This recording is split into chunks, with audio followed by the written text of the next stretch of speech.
I came up with these 10 thoughts that just didn't fit anywhere else into the rest of the show. And so 10 thoughts on being a photographer. I was going to call them facts or commandments, and then I wasn't really that convinced. I just kind of, my thoughts, just some opinions on it. All right, number one, I hate to break it to you, but photography is not cheap. All right, some of you may not have realized this, or you complain, oh, why does it cost so much money? Now, before I rail on about how expensive it is, there is a lot of cool things you can do on a budget. There are toy cameras that you can buy for 10 bucks, 50 bucks, 100 bucks that are really cool, funky, fun stuff. You could go out, put one roll of film in there, go out, shoot some pictures, and they could be hanging in a gallery. So yes, there is wonderful things you can do with totally cheap equipment. But there are certain things, there is just no getting around the fact it's going to cost you money. You want a full-frame camera? Even used, 700, 800 bucks at the least expense. If you want to buy a new one, 2,000 to 3,500. You want to shoot bird photography, you're going to need a $1,000, $3,000, $10,000 lens. There's some things that just cost money.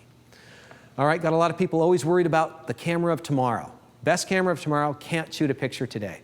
Tons of people on the internet going through forums. When are they going to come out with this camera? When's that one coming out? I'm not going to buy a camera until they replace it and come out with this one. And you know what? If they're not out there shooting pictures and they're just complaining about cameras that aren't out yet, I don't know what type of photographer they are, but I would rather go out and shoot a picture today than wait around forever to have something theoretical come down the pike. On your pictures, quality is important up to a point, all right? We got to draw the line somewhere when it comes to quality. Now, I am all for quality and shooting the best you can. However, there are some people that go to never-ending means to take the highest quality photograph.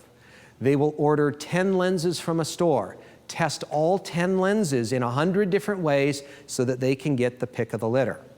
They will do all sorts of testing and do all sorts of crazy things trying to get every niche the best they can. And they end up shooting more test charts than they do actual photographs. And so you do at some point have to draw the line saying this is good enough for what I'm doing. Moving on more to the business of photography. Nobody makes a living being just a photographer. You want to go out and take the most beautiful pictures in the world, you're not going to make a living doing that. You got to sell them. You got to do something, you got to sell yourself. And so taking pictures is very different than running a photography business. I think taking pictures is a wonderful thing. Owning your own photography business, that's a rat nest in its own that there's other classes for, and it's a very different thing than just going out and taking pictures. And it's partly because of this next one. An average photographer with great business skills is going to beat the great photographer with average business skills. If you want to start a photography business, get a business major and a minor in photography. You'll be better off in that way, because when you're running your own business in photography, you're doing a lot more business than you are photographing. Ask any photographer who runs their own business, chances are that photography, shooting pictures, is less than 10% of what they do. Next up, opinions matter, yours most of all. You are creating your own artwork here. And at the beginning, you're not going to be too sure which is your best pictures. Is this a good picture? Is this not a good picture? So you're going to get advice from others. And you're going to start developing your own style. But when it comes to deciding which pictures you should put on your web page, which ones you're going to put on your business card, that should really be your decision. Because this is your art form, and you're not going to be able to rely on your friends and your family and your Facebook friends to decide what's your best picture. They're buying into you as a photographer. It's your decisions that they're liking. And so you're going to have to start relying on your own choices as to what you think is good. 3 years to 3 stars. A lot of photo programs allow you to rate your images 1, 2, 3, or 5 stars.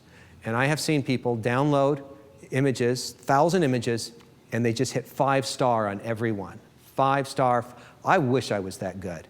All right, my recommendation for beginning photographers, in your first 2 years of shooting, throw away your trash, rate most of your images 1 star, and your very best images 2 star.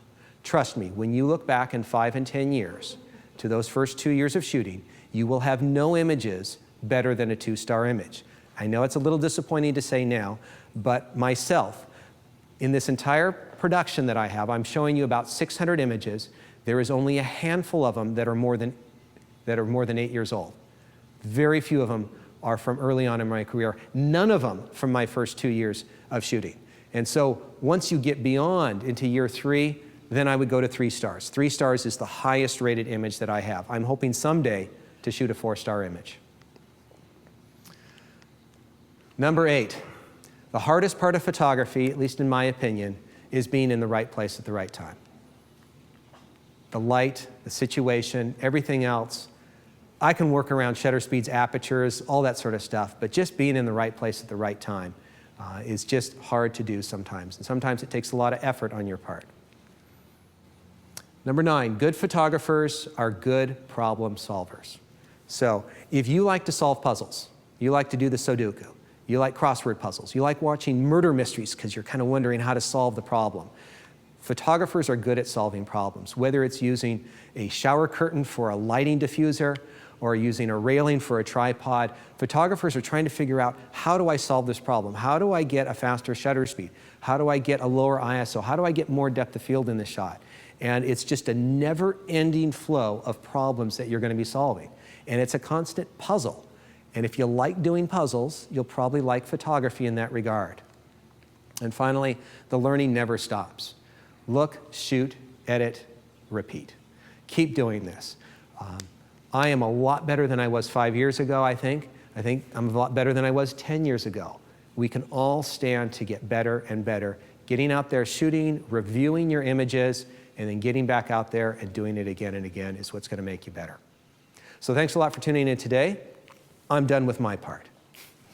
Well, that was an amazing class, John. It's been an incredible 3 days, and we just want to thank you very much for today. It was awesome. Round of applause.